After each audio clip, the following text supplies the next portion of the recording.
میں اور آپ اگر چاہتے ہیں یہاں ہماری آنکھیں بند ہو، وہاں رب العالمین کی جنت ہمارا انتظار کرے، مجھے اور آپ کو آیت الکرسی یاد کر لینی چاہیے اور آیت الکرسی کو پڑھتے رہنا چاہیے۔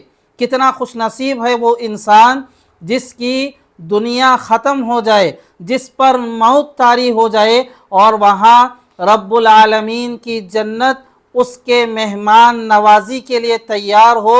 یقیناً بڑا خوش نصیب ہے وہ انسان۔ ابن حبان، طبرانی وغیرہ کی روایت میں آتا ہے، پیارے نبی صلی اللہ علیہ وسلم نے کہا، حضرت ابو حمامہ رضی اللہ تعالی عنہ فرماتے ہیں، من قرأ آیت الکرسی فی دبر کل صلاۃ مکتوبہ لم یمنعہ۔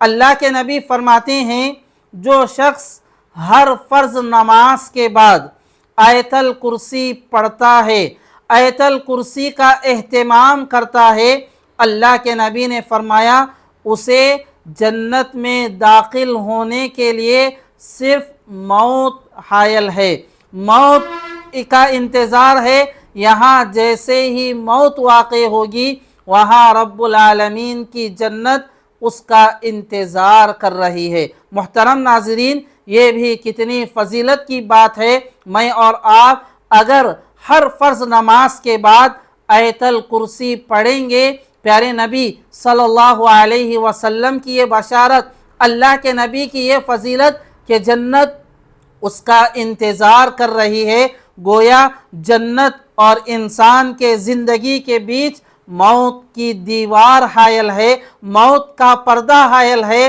جیسے ہی یہاں آنکھیں بند ہوگی وہاں اللہ تعالی ہمیں جنت میں داخل کرے گا۔ لہٰذا اس آیت کی فضیلت کو سامنے رکھتے ہوئے ہر فرض نماز کے بعد آیت الکرسی پڑھنے کا اہتمام کرنا چاہیے۔ والسلام علیکم ورحمۃ اللہ وبرکاتہ۔